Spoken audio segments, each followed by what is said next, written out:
आज हम रसायन विज्ञान उच्च माध्यमिक परीक्षा 2021 यानी कि जो रसायन विज्ञान यानी केमिस्ट्री का जो पेपर है उसको सॉल्व आउट करते हैं।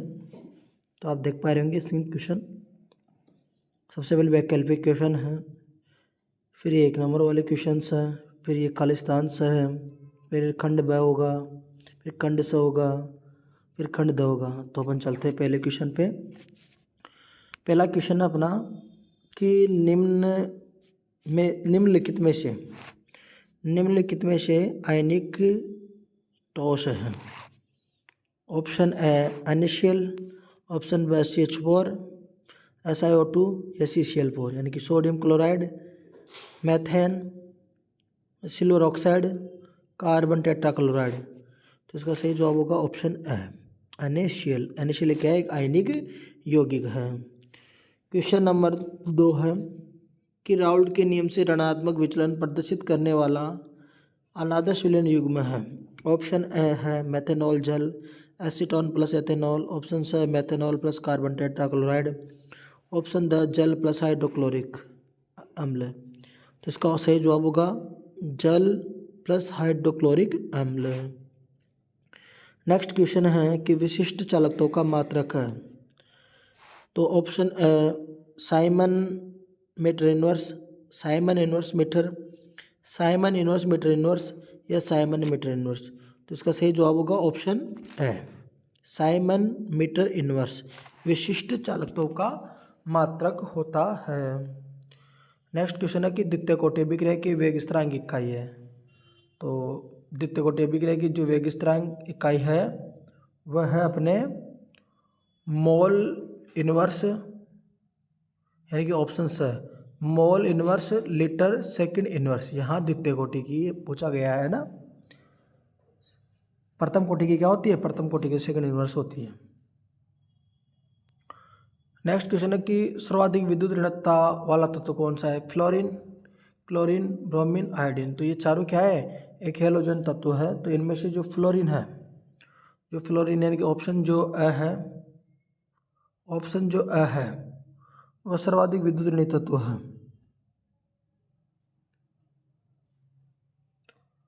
निम्नलिखित में से प्रतिचुंबकीय आयन है। मैग्नीजाइज, copper ion, copper plus, Fe3 plus. तो इसका जो सही जवाब है वह सही जवाब है ऑप्शन ब कॉपर 2 प्लस आयन, क्योंकि इनको जब अपन चुंबकीय क्षेत्र में रखेंगे क्या करेंगे? ये प्रतिक्षण महसूस करेंगे। नेक्स्ट क्वेश्चन अपना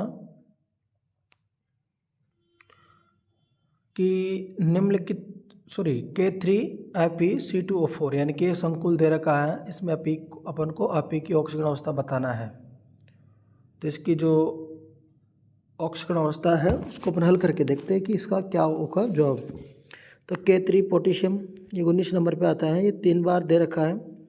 अपन को पता है इसकी ऑक्सीजन अवस्था कितनी होती है? 1। आपी के निकालना है तो अपन को अक्स मान लेते हैं।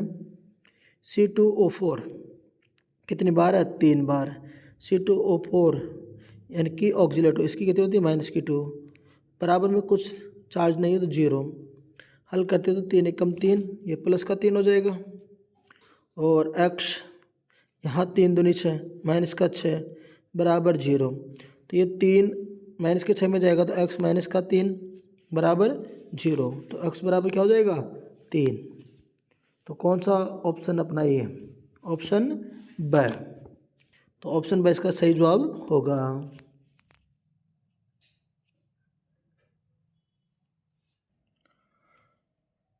नेक्स्ट क्वेश्चन है अपना कि क्लोरोबेंजीन में हेलोजन परमाणु से बंधित कार्बन परमाणु की संकरित अवस्था है। यानी कि जो क्लोरोबेंजीन होता है, मैं आप उसका फॉर्मूला बनाता हूँ क्लोरोबेंजीन का। सबसे पहले बेंजीन की रिंग, बेंजीन की रिंग के ऊपर Cl का होना, तो क्या बन गया? क्लोरोबेंजीन में जो हेलोजन परमाणु है, यहाँ हेलोजन परमाणु कौन है? Cl से बंधित कार्बन परमाणु, तो ये कार्बन परमाणु। तो इनकी संकरित अवस्था कौन सी है? Option A sp3, option B sp2, option C sp, option D sp3d2। तो इसका सही जवाब कौन सा ऑप्शन होगा? तो इसका जवाब होगा ऑप्शन ए ऑप्शन ए इसका सही जवाब होगा sp3 संकरण में। नेक्स्ट क्वेश्चन पे चलते हैं कि निम्नलिखित में से कौन सा यौगिक ज्यामितीय समझौता दर्शाता है। टू यानी कि ऑप्शन है 2 मेथिल प्रोपिन, ब ब्यूटेन 1 इन, ऑप्शन स ब्यूट 2 इन, या ऑप्शन द प्रोपिन। तो इसका सही जवाब होगा ऑप्शन द प्रोपिन। प्रोपिन क्या है इसका सही जवाब है। इनकी प्रोपिन वह अणु है जो ज्यामितीय समझौता दर्शाता है। नेक्स्ट क्वेश्चन, विषम लंबाक्ष क्रिस्टल तंत्र के कक्षीय कोणों का मान लिखिए। द और आगे कोलाइड का एक उदाहरण लिखिए। अगला है कि गैडोलियम जेड बराबर 64 का सही इलेक्ट्रॉन विन्यास लिखिए। तो सबसे पहले अपने क्वेश्चन नंबर 2 का सही जवाब देते हैं। इसका सॉल्व आउट हो रहा नहीं है, मैं बता देता हूँ आपको। तो इसमें जो ये क्वेश्चन नंबर 2 है, विषम लंबाक्ष क्रिस्टल तंत्र के लिए अक्षीय कोणों का मान। तो इसमें क्या होता है कि जो एल्फा होता है और जो बीटा होता है और जो गामा होता है, उन तीनों का मान कितना होता है 90 डिग्री होता है। अर्थात एल्फा, बीटा और गामा तीनों का मान कितना है 90 डिग्री होता है। जो नेक्स्ट तो जो द्रवरागी कोलाइड है, अगला क्वेश्चन था अपना तीसरा कि द्रवरागी कोलाइड का एक उदाहरण बताइए। तो इसका सही जवाब है अपना, सही जवाब होगा इसका एक तो होता है, देखिएगा क्या, गोंद। एक तो गोंद है, एक है गोंद, दूसरा है जिलेटिन। गोंद है, जिलेटिन है, और भी है स्टार्च है। स्टार्च के अलावा और क्या है अपना रबर। गोंद, जिलेटिन, स्टार्च, रबड़, ये सब क्या है द्रवविरागी कोलाइड का एक उदाहरण है। सॉरी, ये द्रवरागी के है भैया ना, क्वेश्चन में यहाँ क्या होगा, यहाँ द्रवरागी होगा ना, द्रवरागी के उदाहरण है ना, द्रव से स्नेह करने वाला की।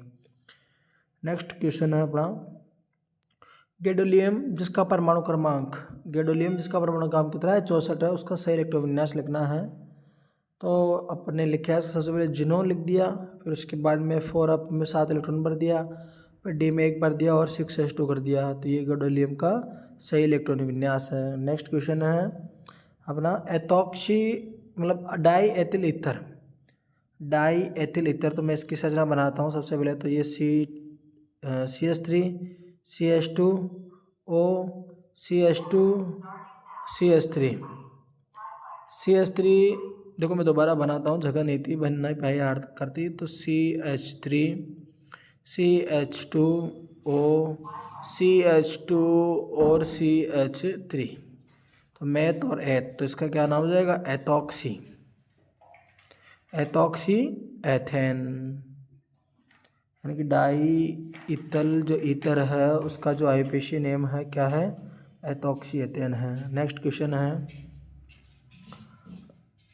अपना, नेक्स्ट क्वेश्चन देखिएगा क्या है कि सेमी कार्बेजाइड का रासायनिक सूत्र क्या है। तो देखो सेमी कार्बेजाइड का रासायनिक सूत्र है NH2CO NH2। ये क्या है सेमी कार्बेजाइड का रासायनिक सूत्र। नेक्स्ट क्वेश्चन है कि कार्बिल एमीन अभिक्रिया का रासायनिक समीकरण लिखिए।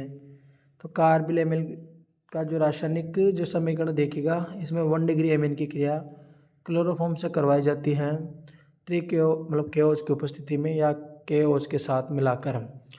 तो इसमें क्या बनता है, इसमें एल्किल साइनाइड बनता है और पोटेशियम क्लोराइड बनता है और 3 जल के अणु मुक्त होते हैं।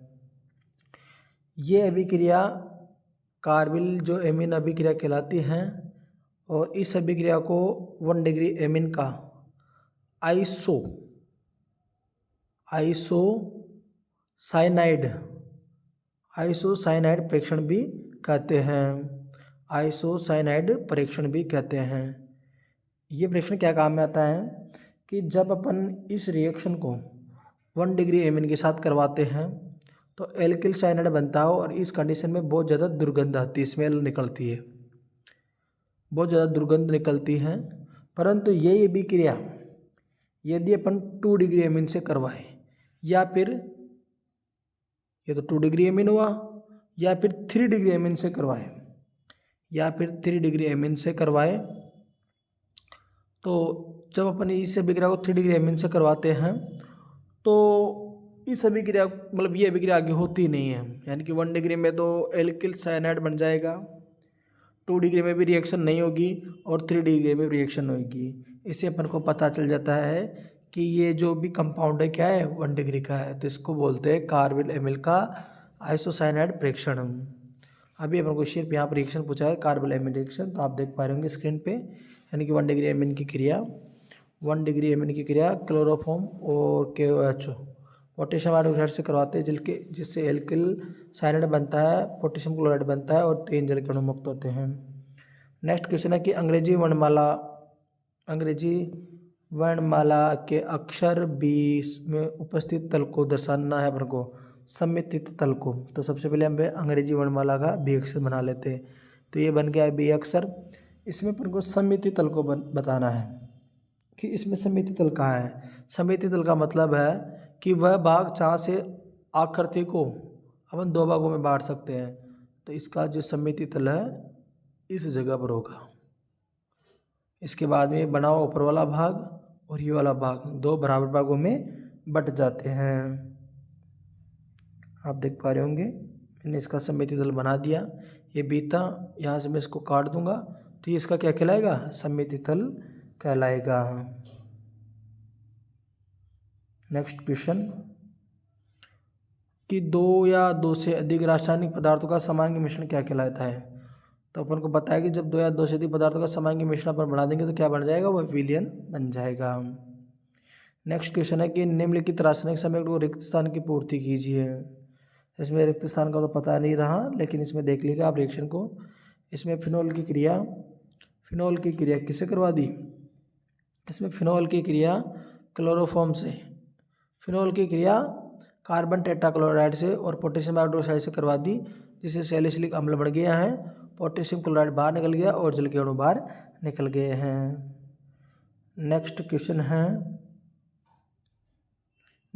है कि जब मेलेइक अम्ल को 140 डिग्री पर गर्म किया जाता है तो वह निम्नीकृत होकर बनाता है। तो इस काले स्थान में क्या आएगा। जब मेलेइक अम्ल को अपन 140 डिग्री पर गर्म करते हैं तो निम्नीकृत होकर जो बनाता है उसका अपन को नाम बताना है। तो देखो इसका सही जवाब होगा भाई, तो इसका सही जवाब होगा एसिटिक अम्ल। क्या बनाएगा वह, एसिटिक अम्ल बनाएगा, यानी कि CH3COOH एसिटिक अम्ल वह बनाता है। किसको, जब मेलोइक, मेले नहीं होता है, मेलो होता है, मेलोइक अम्ल को जब अपन 140 डिग्री पर गर्म कर देते हैं तो क्या बनाएगा वह, एसिटिक अम्ल बनाएगा। नेक्स्ट क्वेश्चन पे चलते हैं। नेक्स्ट क्वेश्चन है फ्रैंकल दोष का चित्र है, तो ये तो चित्र है, आप देख लेना बुक से। नेक्स्ट क्वेश्चन है कि 5.0 ग्राम सोडियम क्लोराइड को जल में घोल कर 250 मिलीलीटर विलयन बनाया जाता है। तो विलयन की द्रव्यमान आयतन प्रतिशत अपन को ज्ञात करना है। तो देखो द्रव्यमान आयतन प्रतिशत ज्ञात करने का जो सूत्र है वो लिख रहा है आपके सामने, विलय की मात्रा ग्राम में और विलयन का आयतन मिलीलीटर में इंटू 100। तो देखो यहाँ दे रखा है WV%। तो सबसे पहले देखो विलय की मात्रा ग्राम में कितने दे रखी है, 5, तो अपन 5 रख देंगे। फिर विलयन का आयतन चाहिए मिलीलीटर में, तो दे रखा है कितना, 250, और सूत्र के अनुसार क्या होगा, यहाँ क्या लग जाएगा, 100 लग जाएगा। तो 5 आप देख पा रहे होंगे इस जगह पे लिख रखा है ये संख्या है। तो 5/250 है ना, तो क्योंकि ये विलय की मात्रा है और विलयन का आयतन कितना है, 250, और सूत्र के अनुसार क्या लगेगा, 100 लगेगा। 0 से 0 कट जाएगा, 5 आम 25 हो जाएगा, 5, फिर 5 से इसको काट देंगे तो 2, तो क्या उत्तर आएगा, जब इसको अपन हल करें तो इसका उत्तर आएगा 2%। नेक्स्ट क्वेश्चन अपना कि जब मतलब क्वेश्चन नंबर 14 कि 3D श्रेणी के अन्य तत्वों की तुलना में क्रोमियम कॉपर के द्वितीय आयनीय ऊर्जाओं के मान उच्च क्यों होते हैं। 3D श्रेणी के अन्य तत्वों की तुलना में क्रोमियम कॉपर के द्वितीय आयनीय भी मतलब ऊर्जा होती है, उनका मान उच्च क्यों होता है। और इसका बैक क्वेश्चन है कि अवलोकित तत्वों को दुर्लभ मर्दा तत्व क्यों कहा जाता है। तो इसका पहला जो क्वेश्चन है, तो पहला क्वेश्चन का जवाब है कि 3D श्रेणी के अन्य तत्वों की तुलना में क्रोमियम और कॉपर की द्वितीय आयनीय ऊर्जाओं के मान अपेक्षाकृत उच्च होते हैं, क्योंकि क्रोमियम और कॉपर में से एक इलेक्ट्रॉन निकल जाने पर अर्धपूरित D5 तथा पूर्णपूरित D10 स्थायी विन्यास प्राप्त हो जाते हैं, जिससे दूसरा इलेक्ट्रॉन निकालने के लिए अधिक ऊर्जा की आवश्यकता होती है तथा स्थायी विन्यास में परिवर्तन होने से विनिमय ऊर्जा में कमी होती है। तो देखिएगा क्या होता है कि कॉपर में से जब अपन दूसरा इलेक्ट्रॉन निकालते हैं और या क्रोमियम में से, तो क्रोमियम में तो क्या होता है, आधे बरियों कक्षक होते हैं 3D5 होता है, और जो कॉपर होता है उसमें क्या होता है 3D10 होता है। तो ये क्या होते हैं दोनों कक्षक, यानी कि 3D10 वाला और 3D5 वाला, यानी ये तो हो गया आधा भरा हुआ और ये क्या हो गया पूरा भरा हुआ 3D10 वाला। तो आधे भरे हुए और पूरे भरे हुए ज़्यादा स्थायी होते हैं औरों की तुलना में, इसलिए जब एक इलेक्ट्रॉन निकालने के बाद में दूसरा इलेक्ट्रॉन निकालते हैं उसके लिए अपन को क्या करना पड़ता है, अधिक ऊर्जा देनी पड़ती है। तो यहाँ इसका रीजन होगा, यानी कि आधा भरा हुआ कक्षक और पूरा भरा हुआ कक्षक क्या होता है, ज़्यादा स्थायी होता है औरों की तुलना में, इसलिए अपन को ऊर्जा यहाँ ज़्यादा देनी पड़ी। इसका जो ब वाला क्वेश्चन है उसको देखते हैं।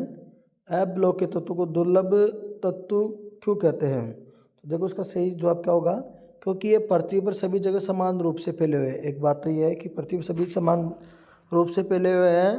प्रारंभ में इनमें ऑक्साइडों से निष्कर्षित किया जाता था, यानी कि शुरुआत के समय क्या करता था, इनको क्या करते थे, ऑक्साइडों से निकालते थे। ऑक्साइडों को मर्दा कहा जाता था।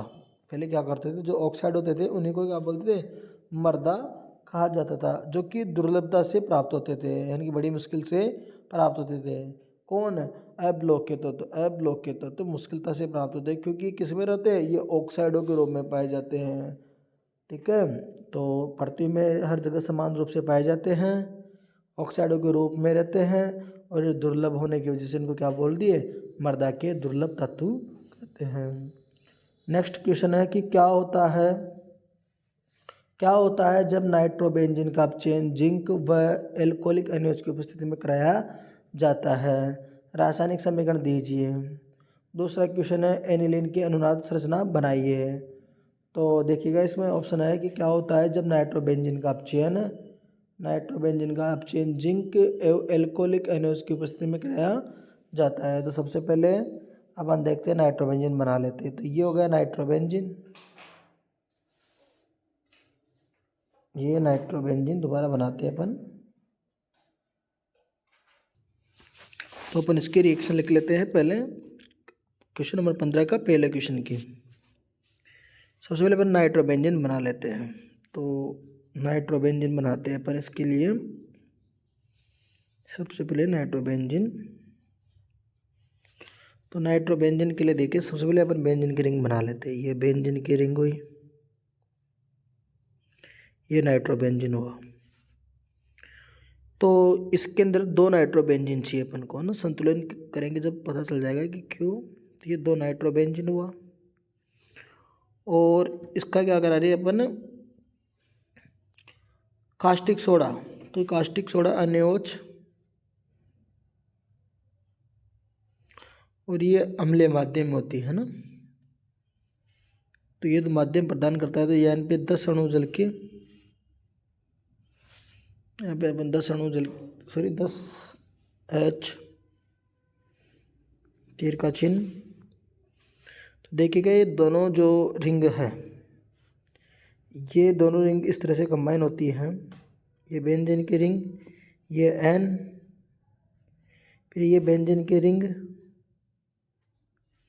फिर ये वाला N इस जगह पर, ये N, और ये आपस में H और ये H, और ये दोनों N आपस में जुड़ जाएंगे। ये दो H कहाँ से आए अपने, ये दो यहाँ से आए। तो यहाँ कितने रह गए, 8 इस जगह पर, यानी कि जहाँ पर अपन ने इन 10H लिया है, जो ये 10H लिया है, आपको मैं दोबारा बताना चाह रहा हूँ कहाँ पे लिया अपन ने। जो 10H है अपना, ये 10H है।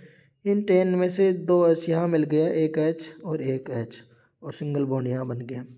तो इस जगह अब सिर्फ कितने रह गए, 8। देखो वो 8 कैसे बैलेंस होंगे, उन 8 में से बच गए, मतलब H2 के रूप में लिख देता हूँ मैं। तो ये 4, क्योंकि 4 दूनी 8। अब देखो यहाँ से कितनी ऑक्सीजन थी, 2 यहाँ से 2 यहाँ पर, तो मैं यहाँ लिख देता हूँ O। तो कुल मिला के 2 और 2 कितनी थी, 4। तो यहाँ कितने हो गए, 4 ऑक्सीजन और हाइड्रोजन भी बैलेंस हो गया। दोबारा बता देता हूँ मैं आपको, यहाँ पर ये जो NO2 था और ये NO2 था, आपस में रिएक्शन करें, यहाँ से ये N और ये N आपस में जुड़ गए। देखो मैंने यहाँ पे जोड़ के बता दिया। ये जो 10 हाइड्रोजन थे, उस 10 हाइड्रोजन में से 2 हाइड्रोजन एक इस जगह पर, एक इस जगह पर जुड़ गया। अब इससे कितने, 8 हाइड्रोजन बच गए। अब 8 को मैंने H2 के रूप में लिख दिया, तो H2 को गुणा कर दिया किसे, 4, तो 4 दूनी 8। 2 ऑक्सीजन यहाँ बच रही थी, 2 ऑक्सीजन इस जगह पे बच रही थी, दोनों कितने हो गए, 4। तो आप देख रहे हो 4। तो इस तरह से ये रिएक्शन क्या होती है, कंप्लीट होती है। आप इसका स्क्रीनशॉट ले लेना कि इसमें लिख नहीं रखी है ना।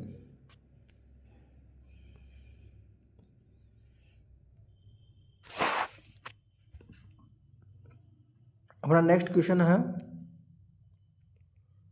यानी कि उस क्वेश्चन में बना क्या, ये तो मैंने बताया नहीं, बना तो दिया है। तो इसमें क्या बना था, मतलब हाइड्रो एंजो बेंजीन। जब दोनों बेंजीन आपस में N और N परमाणु विद H और H के साथ जुड़ती है, तो इस कंपाउंड का जो नाम था, इस कंपाउंड का नाम था hydro Enzo benzene. Next question इसमें था एनिलीन की अनुनाद संरचना बनाना है। तो आप देख पा रहे होंगे स्क्रीन पे एनिलीन की अनुनाद संरचना। तो इसमें क्या होता है कि जो बेंजीन होता है उसके ऊपर NH2 रहता है, ये NH2 के पास Lp रहती है, और बेंजीन की जो रिंग होती है इसमें 3 जगह ट्रिपल बॉन्ड होते हैं। तो ये इलेक्ट्रॉन इसमें जाए जाते हैं।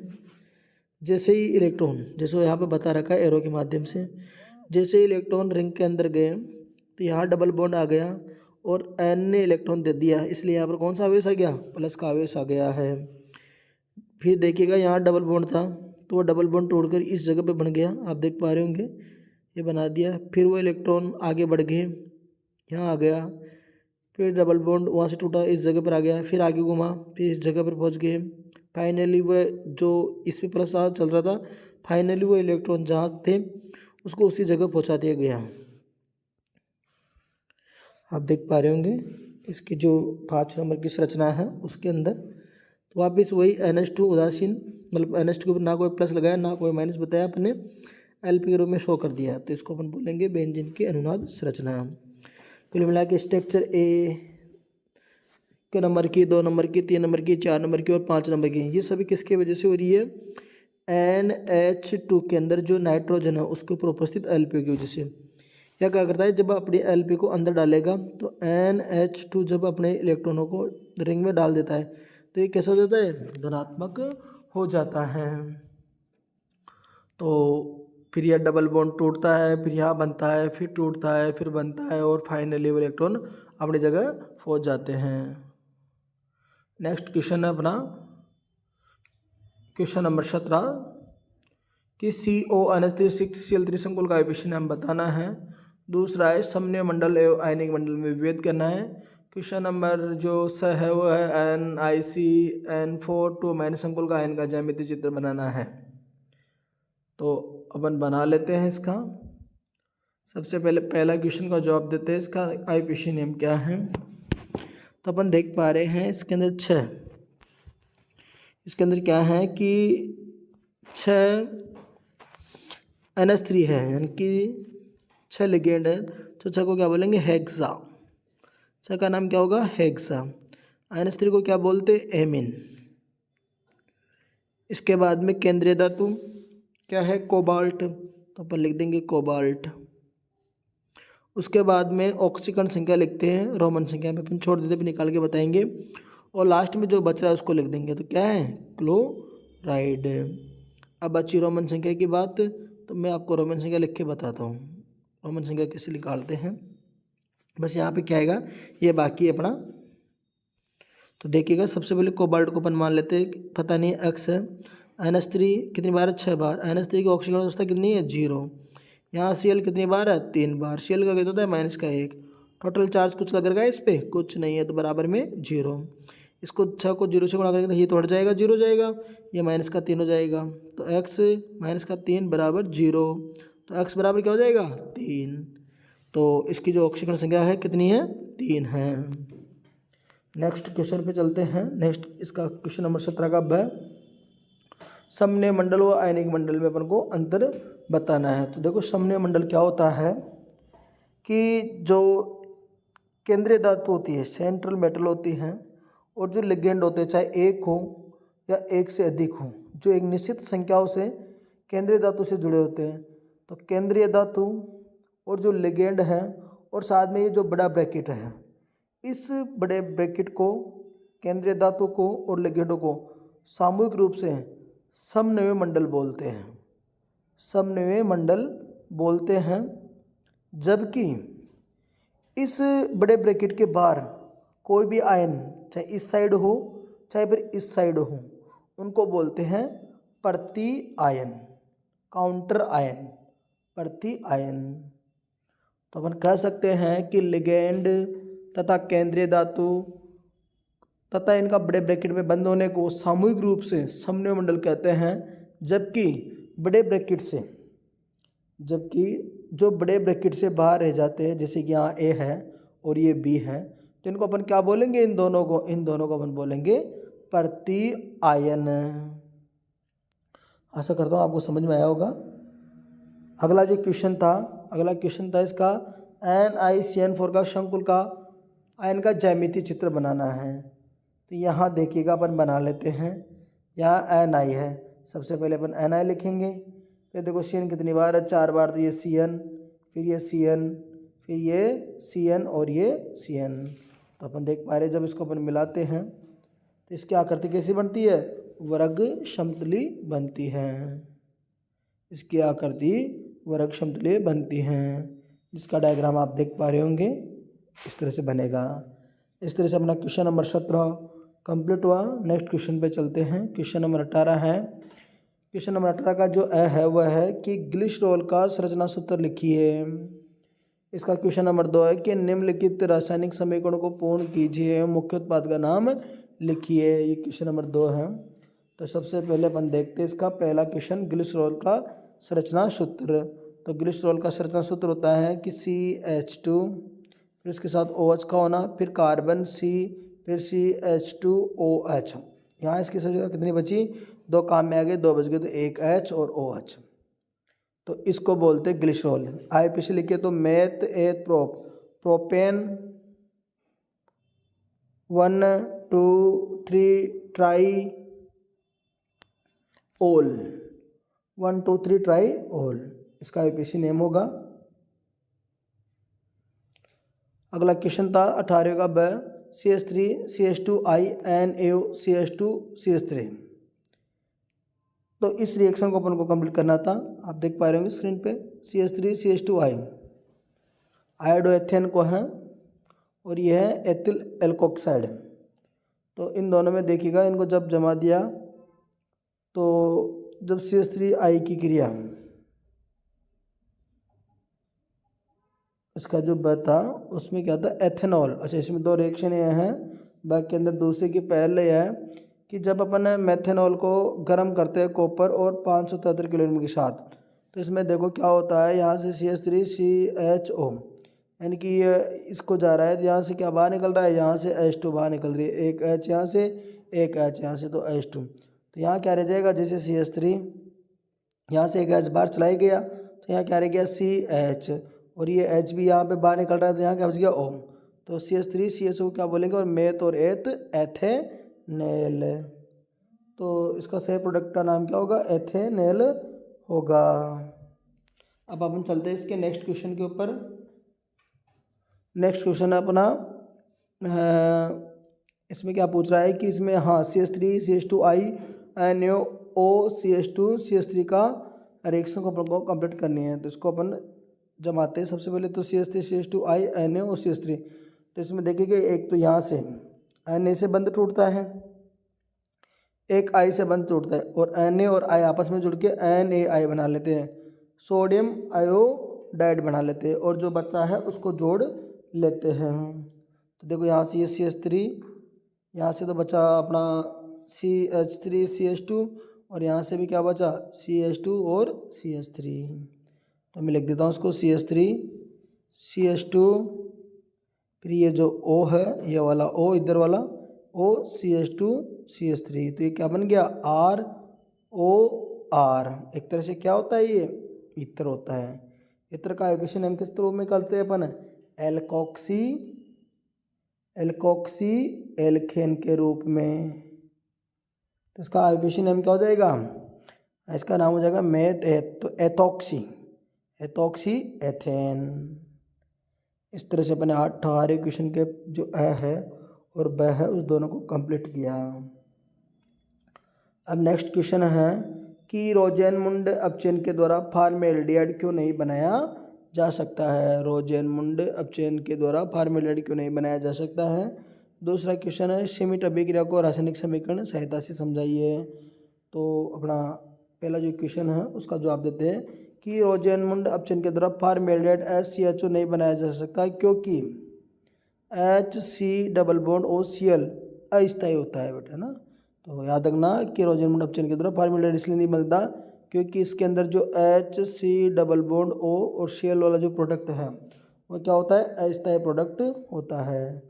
नेक्स्ट क्वेश्चन है अपना श्मिट अभिक्रिया को रासायनिक समीकरण की सहायता से समझाइए। तो इसमें जो श्मिट अभिक्रिया है, कार्बोक्सिलिक अम्ल की क्रिया अपन हाइड्रोजोइक अम्ल के साथ करवाने पर प्राथमिक एमीन बनती है जिसमें कार्बोक्सिलिक अम्ल की अपेक्षा एक कार्बन कम होता है, इसे श्मिट अभिक्रिया कहते हैं। तो देखो इसमें कार्बोक्सिलिक अम्ल ले लिया अपन ने, सबसे पहले तो RCOOH, इसकी क्रिया किससे करवाई, हाइड्रोजोइक अम्ल के साथ N3H के साथ। तो इस प्रोसेस में देखो क्या होता है, एक तो जल बाहर निकलता है। जल बाहर निकलेगा तो कैसे निकलेगा, देखिएगा यहाँ से तो OH, इस जगह से तो OH और इस जगह से H बाहर निकल गया, तो क्या क्या बचा, एक तो बच गया R, इस OH की में से OH और इस जगह से H, तो H2 तो बाहर निकल गया। यहाँ पे इस जगह पे क्या बचा R C और एक O बच गया। तो मैं इस O को ऐसे लिख देता हूँ, और इस जगह क्या बच गया N3, तो इसका नाम क्या हो जाएगा, एसिल एजाइड। दोबारा बता देता हूँ, इस जगह से तो OH निकल गया, इस जगह से H निकल गया, जो बचा है उसको एक साथ लिख दिया, उसका नाम हो गया एसिल एजाइड। और इस प्रोसेस में जल बाहर निकलता ही निकलता है। तो एसिल एजाइड को जब अपन गर्म करते हैं तो इसमें से देखिएगा क्या होता है, N2 बाहर निकलती है। तो इस जगह से N2 बाहर निकल गया, तो यहाँ क्या रह गया, N रह गया। इसको क्या नाम हो जाएगा, एसिल नाइट्रोजन। एसिल नाइट्रोजन और आगे जाके क्रिया करता है, ये व्यवस्थित रूप में आता है। तो ये जो N है इस कार्बन के साथ डबल बॉन्ड के साथ आता है, तो आप देख पा रहे हो ये डबल बॉन्ड आ गया। तो जब नाइट्रोजन और कार्बन आपस में डबल बॉन्ड में आ जाएंगे तो साइनाइड का रूप ले लेंगे। तो क्या नाम आ गया, R यानी एल्किल, N यानी N और C का अर्थ हो जाएगा आइसोसाइनाइड।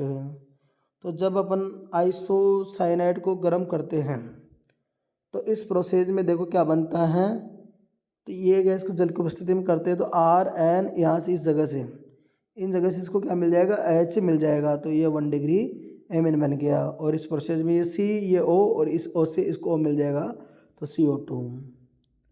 यानी कि जो एल्किल आइसोसाइनाइड है उसको अपन जल में डाल देंगे, जल से क्रिया करवा देंगे। जल से क्रिया करवाने के फलस्वरूप एक तो बनेगा 1 डिग्री एमिन और बाहर निकलेगी CO2 अभिक्रिया। इस संपूर्ण अभिक्रिया को एक ही पद में इस प्रकार लिख सकते हैं अपन, RCOOH की क्रिया NH3 से कराएंगे तो सीधा RNH2 बनेगा, CO2 बनेगा और N2 बनेगा। जरूरी नहीं है अपन इसको इतने विस्तार से लिखे, अपन शॉर्ट एंड शूट के अंदर एक ही पद के अंदर इस रिएक्शन को लिख देंगे। यानी कि क्या बोलते हैं, कार्बोक्सिलिक अम्ल है, कार्बोक्सिलिक अम्ल की क्रिया अपन किससे करा देंगे, हाइड्रोजोइक अम्ल से करवा देंगे, तो 1 डिग्री एमीन बनेगा। इस अभिक्रिया को अपन क्या बोलेंगे, इस अभिक्रिया को अपन बोलेंगे श्मिट अभिक्रिया। तो इसमें एक तो CO2 बाहर निकलती है, इस जगह से CO2 बाहर निकल जाती है, ये R आ गया, ये N आ गया और ये H है जो ये H इसको मिल गया और ये H भी इसको मिल गया। CO2 बाहर निकल गई और N3 था तो N3 में से एक N आ गया, तो यहाँ क्या बचा, N2 बच गया है। नेक्स्ट 20वां क्वेश्चन।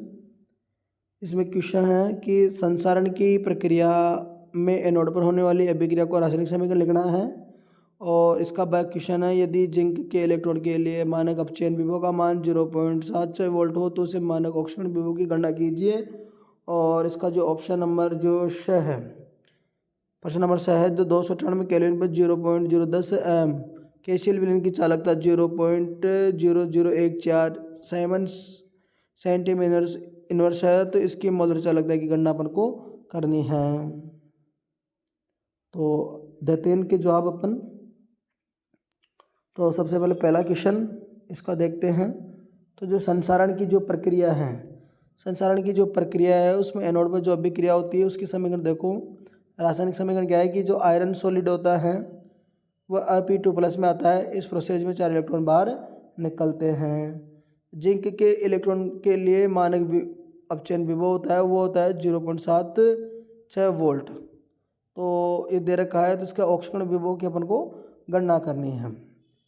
इसमें एक क्वेश्चन है कि जिंक इलेक्ट्रॉन के लिए मानक अपचयन विभव 0.07 वोल्ट है और अपन को ऑक्सीकरण विभव की गणना करनी है।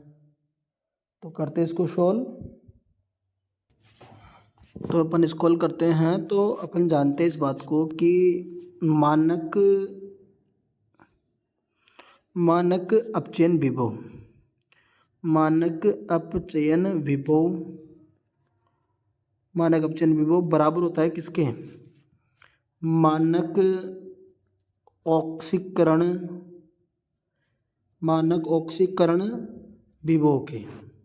बस अंतर क्या है कि जो मानक अपचयन विभव होता है वह बराबर होगा मानक ऑक्सीकरण विभव के, लेकिन यहाँ चिन्ह किसका जाएगा, मानक इसका माइनस का। तो अपन को किसका दे रखा है, अपन को दे रखा है मानक अपचयन विभव का। तो मानक अपचयन विभव का मान कितना है, अपना दे रखा है माइनस का।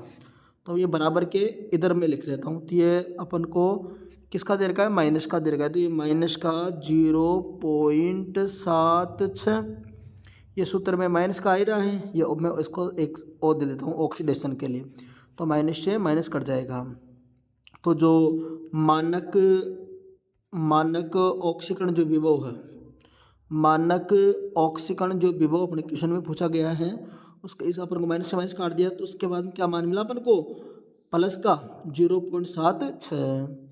तो जब हम इसको हल करेंगे तो क्या मिलेगा, इसको जब अपन हल करेंगे तो आप देख पा रहे हो स्क्रीन पे, दोबारा स्क्रीनशॉट लेना, इसका सॉल्व आउट हो नहीं रखा, मैंने किया है अभी। तो इसका जो सही जवाब होगा वो क्या होगा, अपना प्लस में आ जाएगा 0.76 वोल्ट। अपन चलते हैं अब नेक्स्ट क्वेश्चन के ऊपर। नेक्स्ट क्वेश्चन है कि मोलर चालकता दे रखी है, अपन को मोलर चालकता की गणना करना है और दे रखा है। तो देखिएगा, मोलर चालकता का सूत्र होता है कप्पा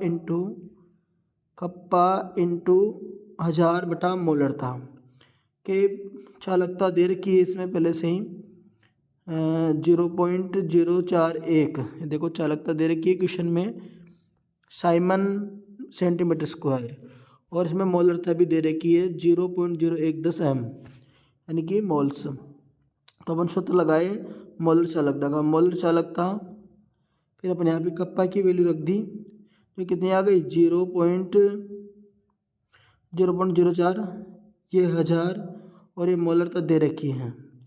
अब जब इन संख्याओं को हल करते हैं तो इसका उत्तर निकल के आता है। तो मैं इन सभी संख्याओं को गुणा कर लेता हूँ। देखिए यहाँ पर चालकता यानी ये जो कप्पा है के किसको दर्शाता है, चालकता को। तो अपन ने चालकता का मान इस के की जगह रख दिया जो कि यहाँ आ गया, सूत्र से 1000 तो ये 1000। इसके बाद मोलरता प्रश्न में दे रखी है तो अपन ने मोलरता रख दी। अब इन सारी संख्याओं को मैं गुणा कर देता हूँ कि क्या आएगा। तो मैं इसका गुणा करता हूँ। तो जब अपन गुणा करते हैं किस किस को, अपन गुणा कर लेते हैं जीरो, इस वाले डिजिट को गुणा करते हैं 0.0141 और 1000 को। तो जब अपन 0.00141 को गुणा करते हैं 1000 से, तो इसका मान मिलता है अपन को, ऊपर अपन को आएगा अपने 1.41। ठीक है, 1.41 आएगा। और अब 1.41 में, यानी कि 1.41 में जब अपन भाग लगाते हैं 0.010 का, तो बराबर में अपन को मिलता है 100, मतलब क्या मिलेगा, 141 मिल जाएगा। तो यहाँ पर जो मोलर चालकता है लैम्ब्डा एम, उसका मान कितना मिला अपन को, 141। इसका सही जवाब होगा 141। अपन नेक्स्ट क्वेश्चन पे चलते हैं। क्वेश्चन नंबर 21 पे अपन पहुंच गए हैं। ये क्वेश्चन है अपना 21वां नंबर का, जो पूछ रहा है कि प्रथम कोटि अभिक्रिया के लिए log a ax एवं t के मध्य एक अपन को आरेख बनाना है। ये इंपॉर्टेंट क्वेश्चन है। प्रथम कोटि अभिक्रिया के लिए log a minus x t के मध्य अपन को आरेख बनाना होता है। एक रिएक्शन दे रखी है CH3CHO गैस, CH4 बन रखा है, CO2 बना। इस अभिक्रिया के तो अपन को वेग नियम लिखना है। और इसका जो श वाला क्वेश्चन है कि शून्य कोटि अभिक्रिया हेतु अभिक्रिया की प्रारंभिक सांद्रता 0.02 मोल लीटर इनवर्स है तथा वेग स्थिरांक का मान 2 इंटू -3 मोल लीटर इनवर्स है। तो इसकी अर्धायु की गणना अपन को करनी है। तो अपन इसके पहले क्वेश्चन का जवाब देते हैं। तो जब अपन प्रथम कोटि अभिक्रिया के लिए log, तो ये प्रथम कोटि अभिक्रिया का log a माइनस x और समय है, इसके मध्य अपन ग्राफ बनाएंगे तो बिल्कुल सीधा बनेगा इस तरह से। ठीक है, ये एक दूसरे की क्या होंगे, समानुपाती होंगे, इसलिए इनके मध्य में क्या बना, ग्राफ बना है। तो जब अपन को log a बटा a माइनस एक्स और t के मध्य ग्राफ बनाना हो तो इस तरह से ग्राफ बनाना है अपन को। ये जो सीधी वाली रेखा है, ये जो सीधी वाली रेखा आप दिखाई दे रही है, ये जो सीधी वाली रेखा है ये किसको बता रही है, ये बता रही है ढाल को। तो यहाँ ढाल का मान कितना है, यहाँ के ढाल बराबर है के बटा 2.303। तो क्वेश्चन नंबर 21 का ब करते हैं अपन। इस अभिक्रिया के लिए अपन को क्या लिखना था, इस अभिक्रिया के लिए अपन को इसका वेग लिखना था अपन को। तो देखिएगा कैसे लिखना है। रिएक्शन दे रखी है CH3CHO गैस यानी कि एथेनॉल, इससे मेथेन बन रखा है CO यानी कि कार्बन मोनोऑक्साइड बाहर निकल रही है। तो ये एक भिन्नात्मक कोटि की अभिक्रिया है, इसकी कोटि अलग अलग है। तो अपन जानते हैं जो अभिक्रिया का वेग होता है dx/dt, कई जगह इसको dr भी मान रखा है। तो dx/dt यानी कि अभिक्रिया का वेग वह क्या होता है, अभिकारक की सांद्रता पर निर्भर करता है। तो ये अपन ने लिख दिया CH3CHO 3/2, क्योंकि दे भी रखा है अपन को वेग, अपन ये लिख दिया है। तो इसकी कोटि कितनी हो जाएगी, तो 3/2 में 2 का भाग लगाएंगे कितना जाएगा, 1.5। तथा वेग स्थिरांक अपन को लिखना है। तो वेग स्थिरांक अपन जानते हैं के बराबर वेग बटा CH3CHO 3/। तो अपन वेग को लिख सकते हैं, वेग को अपन लिख सकते हैं सांद्रता बटा समय। तो यहाँ देखो अलग अलग खोल के लिखते हैं इनको। तो सांद्रता देखो आ जाएगा, सांद्रता से इस सांद्रता को कैंसिल करने के बाद यहाँ क्या रह जाएगी, यहाँ रह जाएगी सांद्रता 1/2 समय। तो सांद्रता का मान जो इकाई होती है वो कितनी होती है, मोल लीटर इनवर्स, उसके ऊपर कितना लग रहा है 1/2। समय का मात्रक सेकंड है, तो सेकंड को ऊपर ले जाएंगे तो सेकंड इनवर्स, और मोल के लग रहा है 1/2। तो ये 1 लीटर को गुणा करेंगे तो क्या जाएगा, L माइनस का 1/2। तो ऊपर ले जाएंगे तो प्लस का आ जाएगा, जबकि मोल किसका है, यहाँ पर प्लस का है, तो उसके ऊपर 1/2 ले जाएंगे तो ये इनवर्स में चला जाएगा। तो इस तरह से अपने हल करना है। इस सांद्रता से इस सांद्रता को काटेंगे तो सांद्रता 1/2 रह जाएगी। ये समय अपन ने फिर क्या किया, सांद्रता का मात्रक दे दिया जो क्या होता है, मोल लीटर इनवर्स होता है। तो जब मोल के आगे प्लस का 1 लग रखा है तो उसको 1/2 से गुणा करेंगे तो क्या जाएगा, मोल 1/2। तो जब इसको ऊपर ले जाएंगे तो इनवर्स में चला जाएगा, तो इसके माइनस लग गया। इसी प्रकार सेकंड नीचे था तो इसको ऊपर ले गया तो सेकंड इनवर्स हो गया। अब आगे अपन देखते किसका बचा था, अब बचा था अपने इसका क्या बोलते हैं, लीटर का। तो लीटर का लग रखा था -1, तो -1 को अपन 1/2 से गुणा करेंगे तो कितना जाएगा, -1/2। तो ऊपर जाएगा तो किसका हो जाएगा, प्लस का। तो L 1/2। तो आप देख सकते हो इसका जो वेग नियतांक था उसका मात्रक क्या हो गया, K बराबर L 1/2 मोल माइनस का 1/2 सेकेंड इनवर्स है। तो ये क्या है, एक मोस्ट क्वेश्चन है इसका, ये जो ब वाला क्वेश्चन है। ऐसे क्वेश्चन परीक्षा में जरूर पूछे जाते हैं। अब क्वेश्चन नंबर 3 है, इसमें अपन को अर्धायु की गणना करनी है। तो देखिएगा, इसमें अर्धायु के बारे में पूछ रहा है। तो इसमें देखो क्या क्या दे रखा है। इसमें अभिकारक की प्रारंभिक सांद्रता दे रखी है 0.02 मोल लीटर इनवर्स, और इसमें के का मान दे रखा है 2 × 10⁻³ mole litre inverse second inverse.